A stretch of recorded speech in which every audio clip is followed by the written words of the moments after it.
Right, it's all happening now. Everyone stay calm. I posted a YouTube short the other day of the office thing, and this is, I now need that more than ever, because it's all going on now. Now, everything's gone a bit mental over the past few days, and you're going to get kind of 2 videos in this one and a giveaway, and I'm going to explain why you're going to get 2 videos in one in this video. So yeah, let me explain that. So yeah, basically everything's been going a bit mental, and at the moment I can't keep up with everything that's been going on, partially because of the editing style that I try and do. It takes quite a while to make these kind of videos. Also, I'm just going to sort of go long story short and be really transparent with you here. At the start of the transfer window, I had always planned to take the approach that I take and am taking, which is to not sort of clickbait all the rumors all the time, and I'd always planned on taking that approach. So when I'd planned on taking that approach, because I thought I wasn't going to have too many videos to be making, you know, maybe 1, 2 at best a week, I agreed at my work to take on loads of overtime to make sure I was still sort of making my bag without having to rely on trying to make my bag through clickbaiting, you know, videos such as the Daily Mail said Jack Grealish is coming to Newcastle, like none of that crap. So that I don't have to make them videos, I focused on just taking up loads of overtime at work, which I'm now kind of locked in for the sort of summer transfer window. So I'm still doing as many videos as I can, but I'm just a bit under time constraints for when I can make the videos and stuff. But when it gets back to the season, I should be able to then, because I've done this, be able to carry on making sort of like 2 videos a week as I was last season. So yeah, that's just me being sort of very honest and transparent about exactly sort of why I'm struggling to keep up with everything now that it's going mental, because that plan was working perfectly up until sort of now, basically, where we're just being like, yeah, let's just go break transfer records. Yeah, it's just fun. Why not? So yeah, that's where we're at. I did also mention about a giveaway just a little bit earlier, and I will explain more about that at the end of the video. So stick around to the end to know more about that. Now, the 2 things I'm going to cover in this video. So one of them is going to be Elanga versus Kudus versus Madueke, and I sort of want to look at like who is the better signing or better player or just better. Yeah, who's better?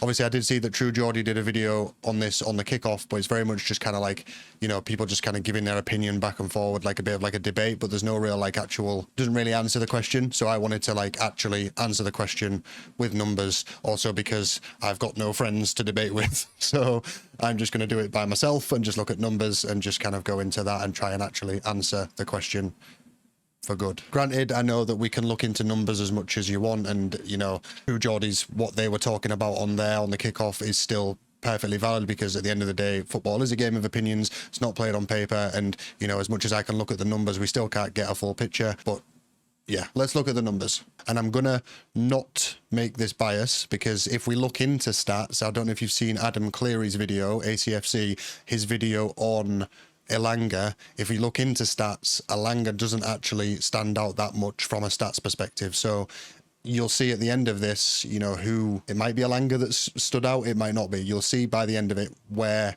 each player is and how they all sort of tally up. And then the other video that you're going to get in this video is my thoughts on the whole Ekitike madness.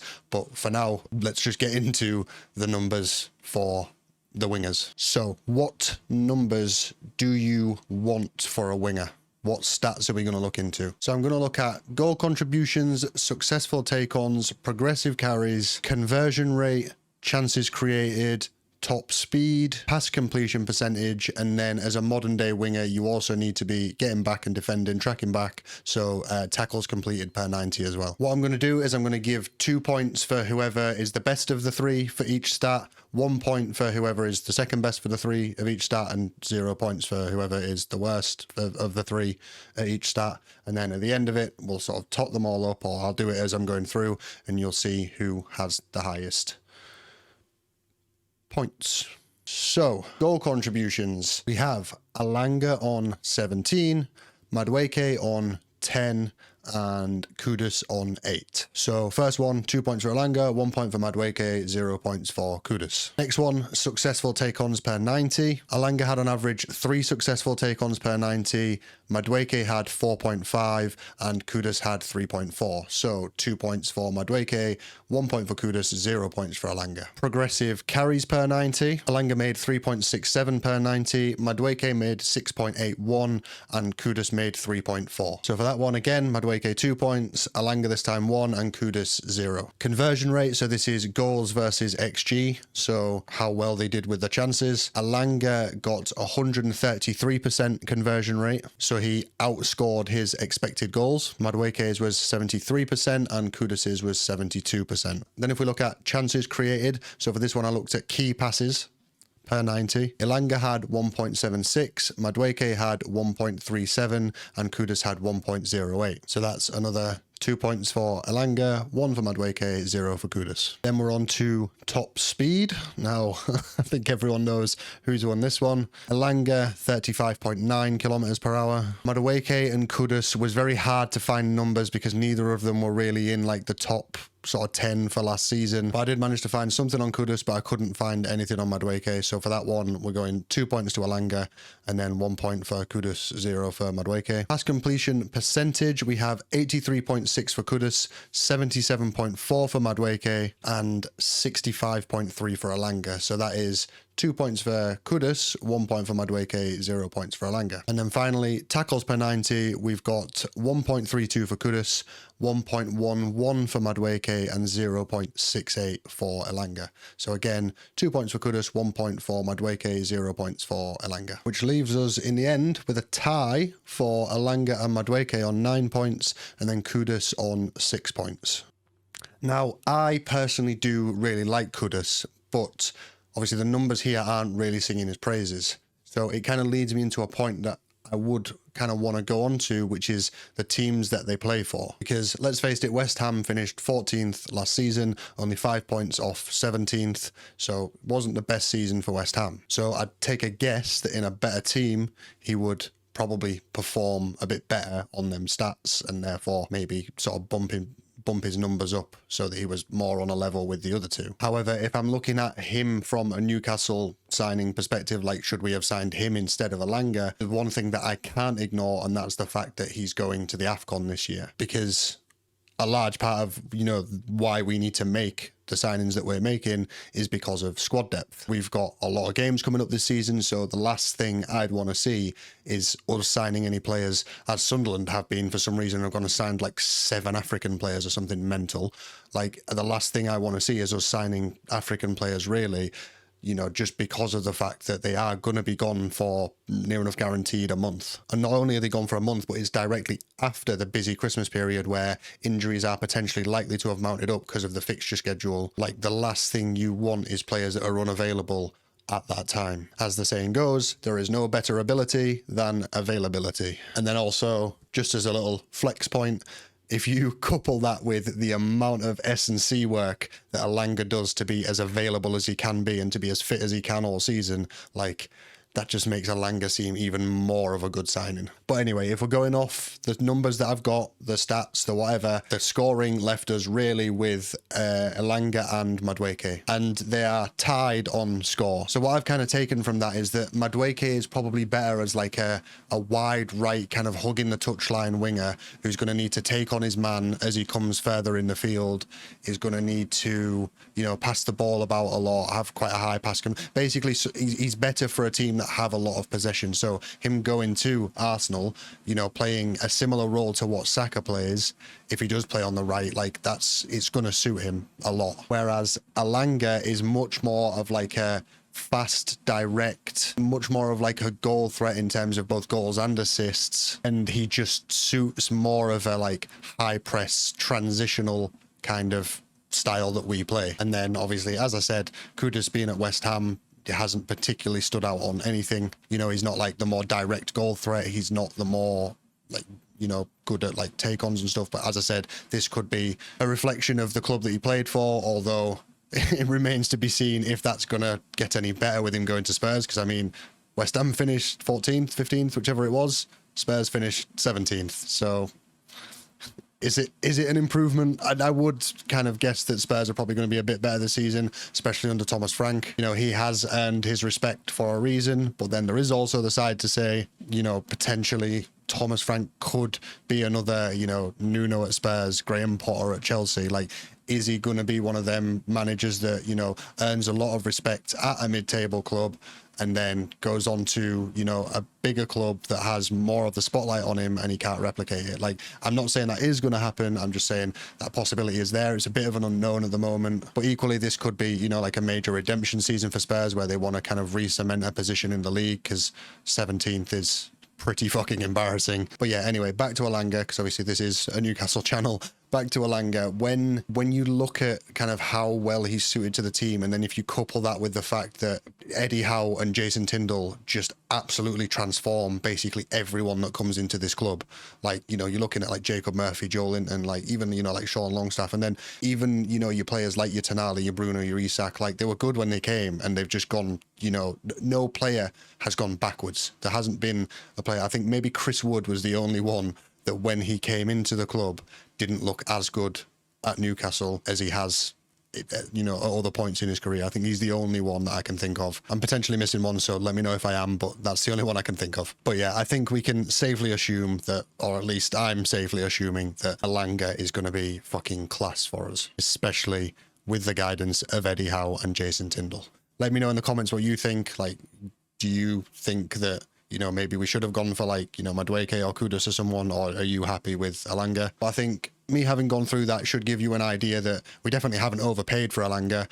You know, he's in the same kind of bracket as all these other players. He's, you know, of the three, he's up there at the top, and there's going to be plenty of room for improvement, and we have the perfect people to facilitate that improvement for Elanga. But anyway, moving on to Ekitike. So I've been trying to ignore all of these reports of Ekitike because basically it just didn't make any sense to me. I just didn't really think it was ever going to happen. Like, they came out and I just thought, nah, I don't know about that. It doesn't seem realistic. It doesn't seem like the kind of player that we'd be going for right now. Like, I just didn't believe it. And on that front, I'm kind of glad I am able to make videos literally like every day talking about the news that's come out or whatever, because this one I'd have made a fucking tit of myself, because I'd have been sat there saying, oh, I don't believe that this one was going to happen. It's a load of bollocks, blah, blah, blah. And then I'd have looked a complete fucking idiot, because now it seems to be gaining massive traction from quite reputable sources. It's coming up with Fabrizio Romano, David Ornstein. It's coming up literally on Sky Sports News that bids have been made, rejected now, I think. And it's just all a bit mental. But we have been here with Ekitike before, and this is a part of why I was trying to kind of ignore it, why it didn't sort of make sense for me. And that's simply because Ekitike left a bit of like a sour taste, sort of burnt a bridge a little bit with the fans, I felt, because last time we were in for him, you know, it was pretty much a done deal. Like, it was near enough over the line, and then at last minute he chose to go to PSG instead, which to us, all of us, we could see, why are you going to PSG? You're just going to be sat on the bench. But he'd obviously chosen to go sit on a bench as opposed to come and be part of our project. So I can see why, and even I do feel a little bit burnt by that. I can see why the fans feel like that. I can see, I'd say I feel a bit like that. But now that all these quite reputable looking reports are coming out, I'm now really having to sort of think about this as a potential signing. And I've sort of thought two things, really. First of all, as I said, initially I didn't think this was going to happen. I didn't think it made sense. So I've had to kind of like think about it and think, why does it make sense? Because we aren't going to do things that don't make sense. Our track record with signings has been perfect. Literally, we've had, I think, our top 10 most expensive signings since the takeover. They've all been perfect. Like, there hasn't been a bad signing. So if we're going to go and break our transfer record, it's, you know, it's going to be an explainable, logical, well thought out process. So I then had to think, right, why is this going to happen? And I looked at what I said about Elanga and why I thought we were going to sign Elanga, and that was because of the fact that we've been in for him before. We seem to have a kind of like a puzzle going on with very specific player profiles that fit into that puzzle. So what we know from that is we're going to have quite a short list of players. So when we go for a player, there is a possibility, if we don't get that player there and then, we are going to go back in for that player. Now, this could be very dangerous as an approach to take, because if clubs spot that pattern, as maybe Crystal Palace did last season, they then can just kind of you know, hold us to ransom to a certain extent, because they know full well that they've got a part of the Eddie Howe puzzle. And because our, you know, criteria for that Eddie Howe puzzle is so specific and so well thought out, it becomes a case of there isn't really that many players that also fit that mold. And I'll get more into explaining what that kind of mold is and why I think Ekitike is actually quite an exciting signing if it is to happen. But I'll go on to the second thing that I had to think about first, and that was, should Ekitike have actually left a sour taste, like burnt bridges with the fans, like that kind of negative feeling that's potentially there a little bit towards Ekitike, should that be there or should it not? So when I've had a bit of time to think about it now that this is actually potentially going to happen, I've kind of come to the conclusion that his boyhood club came in for him. He was an idiot to go there and sit on the bench, and he probably knows that now. But at 20 years old, if Newcastle came in for me, made some promises, I can't say I probably wouldn't have done the same thing. Maybe that's just me trying to justify it just so that, you know, I can find it easier to get behind him and support him. But ultimately, that's what we need to do as fans. We need to get behind the players and support them. So if he comes in, that's what we need to do. We need to just put that aside and just accept that he went to his boyhood club. But, you know, it's probably always going to happen because it's his boyhood club. You can't really hold that against him and just, you know, get behind him, support him, and show him the same love that we show to, you know, Bruno, Tonali, you know, all the other players that we love. Because ultimately, if we do sign him, there's a reason this lad is rated as highly as he is. And if we put the, you know, the burnt bridges aside and whatever, and just get behind him, this will be one fucking deadly attack. Which nicely brings me on to how I think this will work. Because a lot of talk about them playing alongside each other, and I think that they will play alongside each other,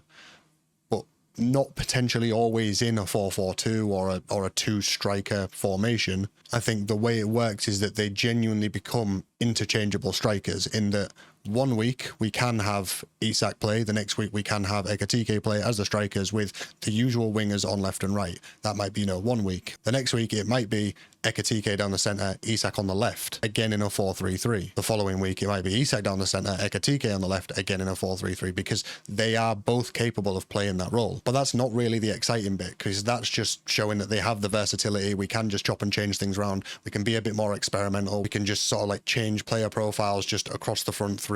They can just sort of like drift in and out in between games. You know, it can literally just be that you know, they're both playing, one's playing down the centre, then they swap around. Like, it's just a very, as I said in one of my videos before, just a very fluid attack, in that, you know, anyone can kind of play anywhere and there's no real kind of set positions. And that just becomes incredibly fucking unpredictable for opposition defences, especially with the movement that Isak's got and the movement that Ekitike's got. Centre-backs, that's a fucking nightmare. If they're dropping in and out, drifting wide, like, you have no idea where to follow them and what spaces that they're creating when you are following them. And obviously whatever spaces are being created, other players can then run into. Like, to defend that would just be fucking, it would be hell. But the actual really exciting part of this potential signing isn't that fluid clusterfuck of an attack where you don't know where anyone's going to be. It's the fact that they can both play together. So we could have it where that you do play, you know, a two-striker formation, or you play one of them in a deeper role in sort of a 10. And what that allows us to do is finally break down low block teams, which is something that we haven't been able to do pretty much since the takeover. You know, we've done really well in the big games, but then we go and fucking draw or lose to Bournemouth, who are sat in like a low block. You know, we play West Ham at home and lose that game. That one really fucking got me, by the way. And for me, it's very exciting knowing that we can carry on playing, you know, as we were in the big games, and, you know, taking it to teams, being, you know, really like high pressing, transitional, and, you know, playing the games like we did against, you know, Liverpool in the final and stuff like that. And, you know, against Arsenal in the semi-finals, you know, like some of the big games that we've played where we have gone toe to toe with, you know, the big clubs. That's fine. That's great that we can carry on doing that. But what's really exciting for me is going up against them teams and now finally having the missing part of that puzzle, where we can play two strikers, maybe one dropping into a kind of deeper 10 role, two wingers in Elanga and Gordon, Isak, Ekitike, Elanga, Gordon. When teams sit in a low block against that, they will just get well and truly royally fucked from the first minute, and that's always fun. So yeah, exciting times ahead if that does happen. Hopefully no more of them really frustrating games where people are just kind of sitting in a low block and, you know, we struggle to make it through the whole game, might eventually win like 1-0 or potentially even lose, like, as I say, like we did to fucking West Ham. But with all that said, I am still trying to stay reserved on this one because, as I said, we've been there before with Ekitike, and it still just seems a bit too good to be true for me. Like, I don't know, it is a bit mental. If it happens, I am buzzing, but yeah, I'm still trying to stay a bit reserved on this one. Again, trying to take the mentality of until we see someone in a Newcastle shirt.